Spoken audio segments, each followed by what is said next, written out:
All right, let's see. We're going to be looking over this.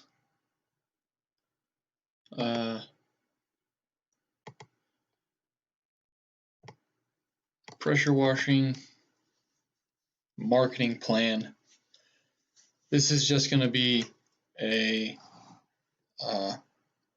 kind of a bird's eye view of a marketing plan and what you should have in yours and how you can increase your leads. Get more.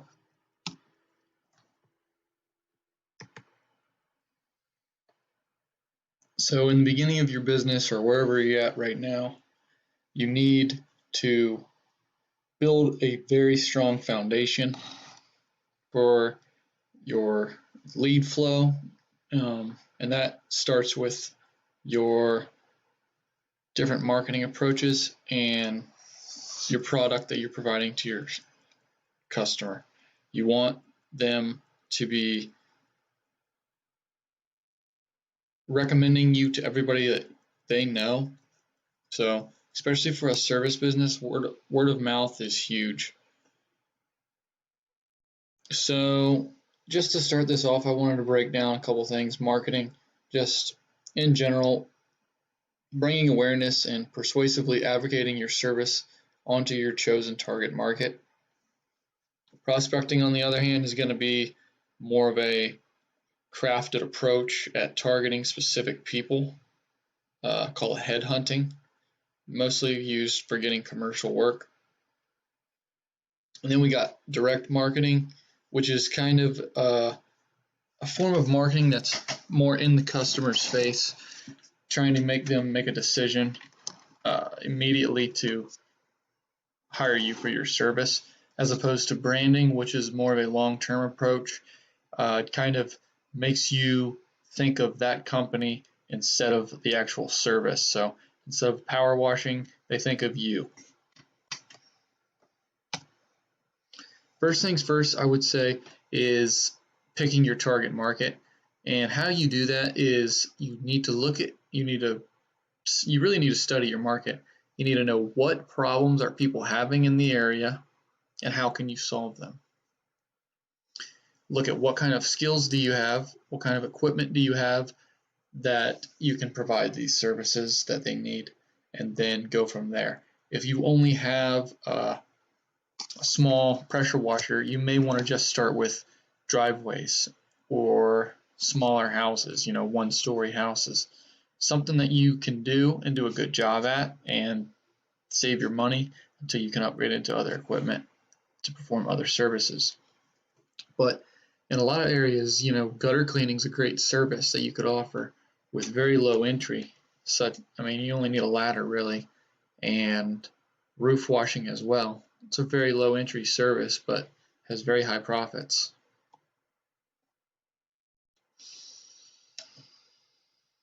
You need to look at your business like it is a complete entity of its own. First, I would conduct a SWOT analysis focusing mainly on your strengths and opportunities, because your weaknesses and threats, they're important to keep tabs on, but as long as the threat's not imminently destroying your business, knocking on the door, focus more on the strengths and opportunities to grow it. So take this chart.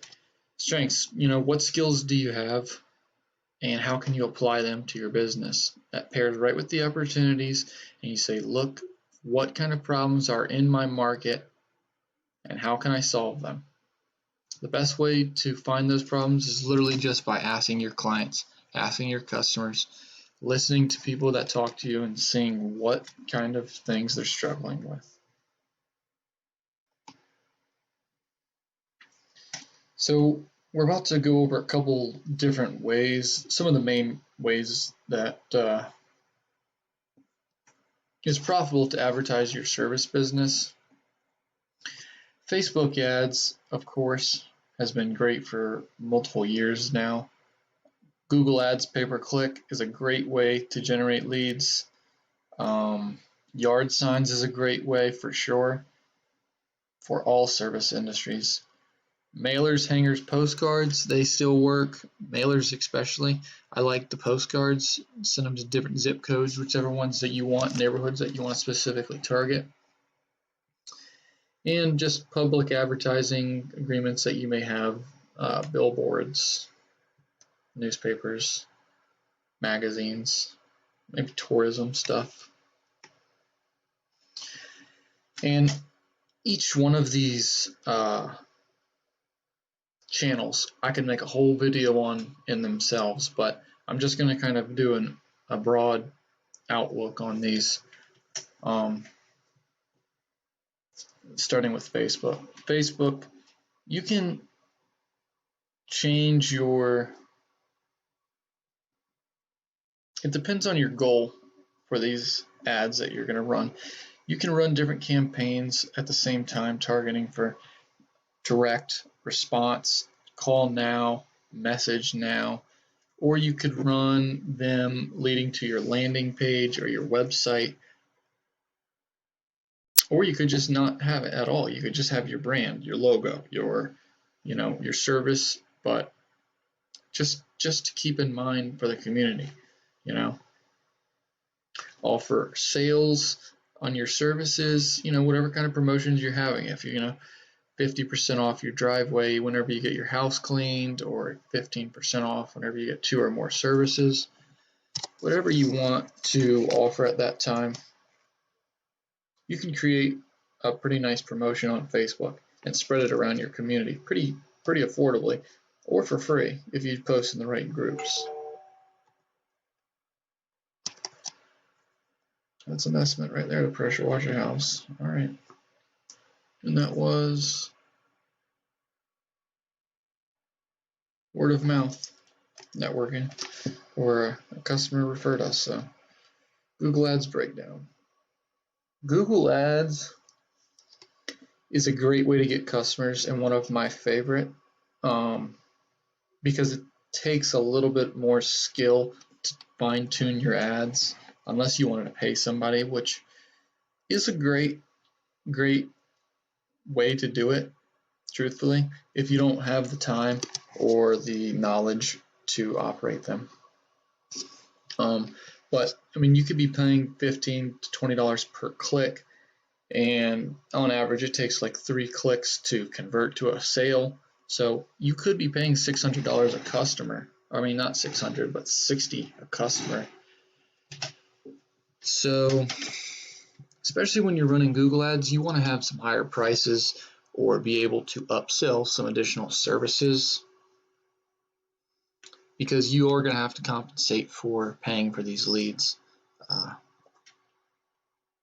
But they're leads of people actively searching for your service, so they're pretty good in general. Yard signs are another one of my favorite ways to generate leads for my business. I mean, yard signs can provide you with 5-10 calls a week, every 2 weeks. They're really good, and I suggest always to keep the signs as clean and simple as possible. Whenever I started out, I had signs that were generic. They didn't have any branding on them, no logo, no name of the business, just pressure washing, phone number, and I got a lot of calls. And some of these signs that I've put up have been there for over a year, 2 years. Yeah. As I have progressed and the business has grown a little bit, and people are starting to see us on Google and see our signs more and more, I have added some more branding elements onto the sign, but still not distracting from the service that we offer. If the service that we offer is the biggest thing on the signs, followed by a phone number. That's how I like to do it.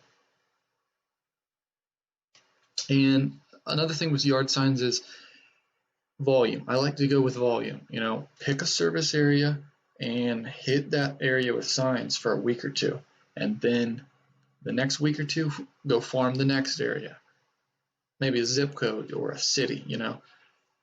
and then another 2 weeks, go farm the next area, and then pick maybe a 4 or 5 area place and rotate between them. You're just farming these leads in these areas, different time frames. Your signs are going to stay up for a little while depending on where you're at, but after 2 weeks, probably most of them will be,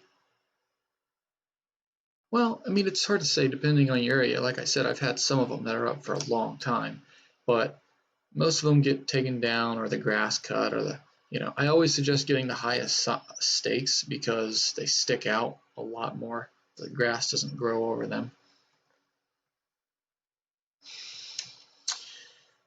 Direct marketing, that's how you make your money immediately right there. Email, mailers, door hangers, postcards, SMS, that's a very good marketing channel. If you have your CRM set up so that you can send out text message blasts or emails or voicemails advertising your service, your sales that you're having right now, then that's a lot of leverage. Being able to send out a letter to maybe 2, 3, 4, 500 people in your CRM, you can strike up some business that way for sure. And this is still gaining touches with people, so you are going to be building your brand.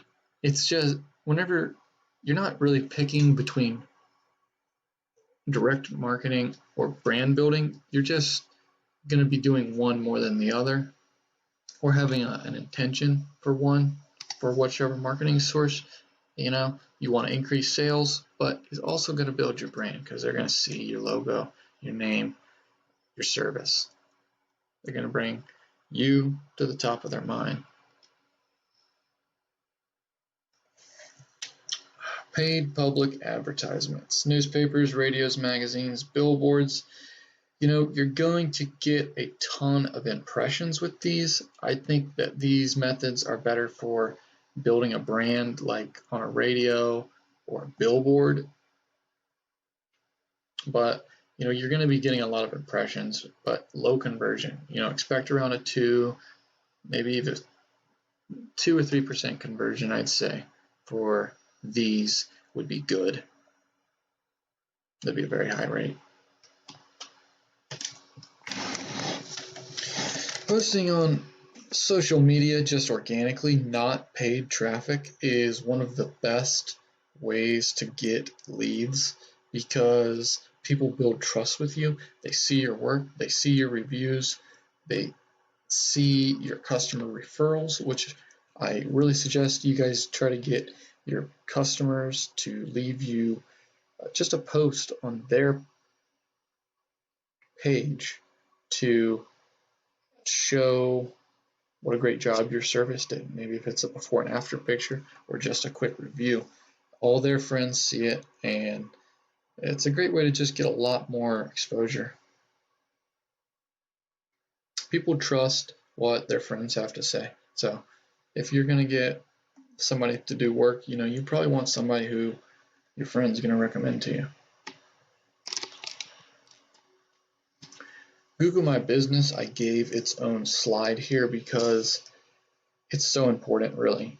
I mean, getting onto Google for basically free, just dedicating your time to it, is huge. You can pop up above, not above the ads, but a lot of people will not click on those ads.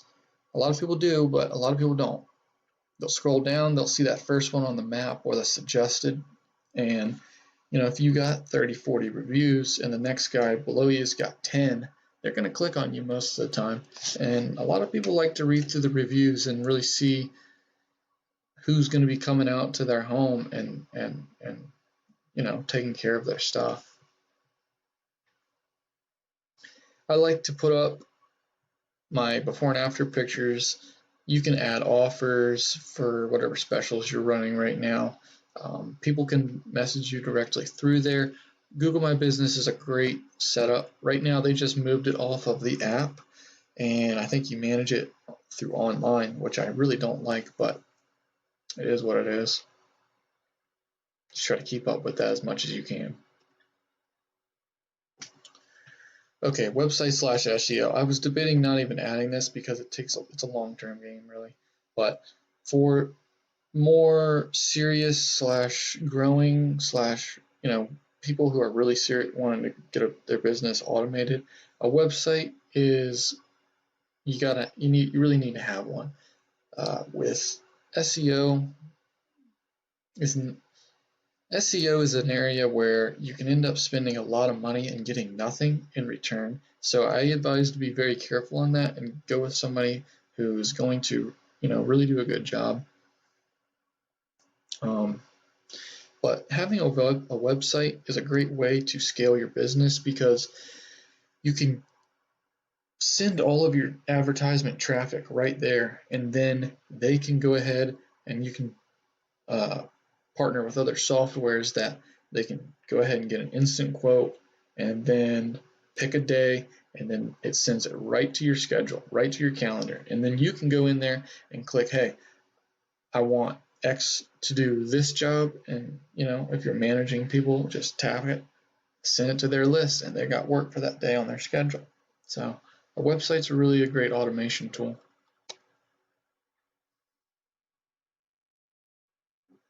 Okay, so at the end of this, you're like, which ones should I use? I mean, I would say probably all of them, but if you want to start out, just pick one or two. You really need to know your customer and you need to know how to reach them. That's the number one thing. The whole point about this is to eventually automate it. So get a good CRM that you can combine all of these leads into, and you can just farm it over and over. Whenever you're out there on the job doing the work, either if it's you or your guy and your crew, you want to be having them put out yard signs at the beginning of the job, and then at the end of the job, go and pass out door hangers to the neighbors in the area, 5 houses around or 10, whichever one, however large of a radius you want to cover. I have seen people use like fold out signs for exterior cleaning that they place in front of their trailers on the road. That attracts some customers for sure. A vehicle wrap, and I suggest your company get a uniform so everybody can kind of notice, hey, that's them. It's not just some guy. That's part of that business right there.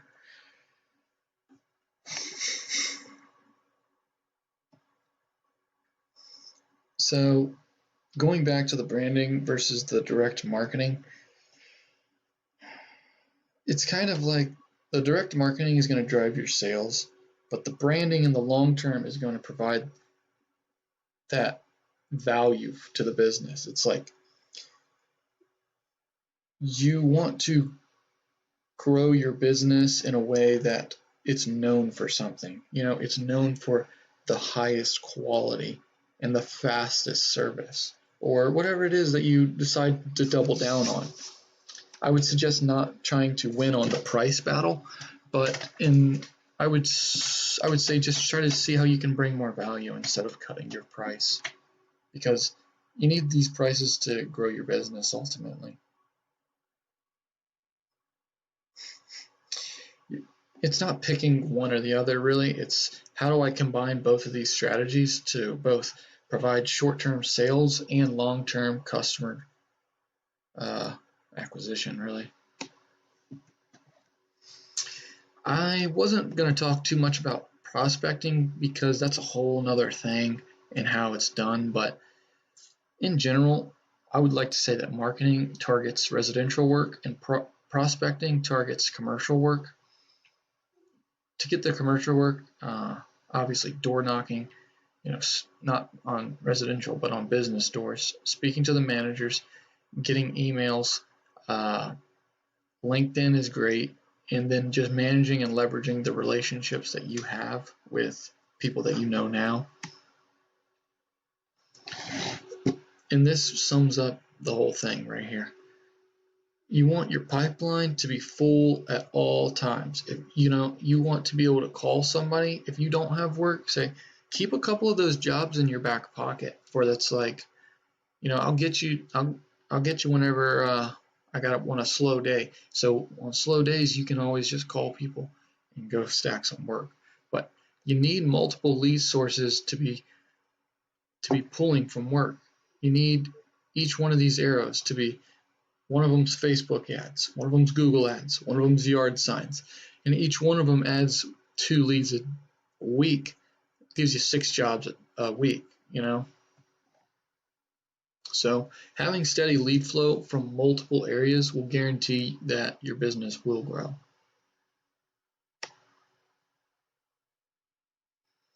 After this, you can take this and apply it right into your business. Pick strengths that you have or your business has, and diagnose exactly who your customer is and where you can reach them. Try different things, split test your ads, A/B testing. Just change one thing at a time, see what improves better. And don't rely on one lead source for your business because eventually it'll slow down and you don't want your business to be reliant on one thing. You don't want your business to be reliant on you. You want to ultimately be able to take yourself out of it and still create cash.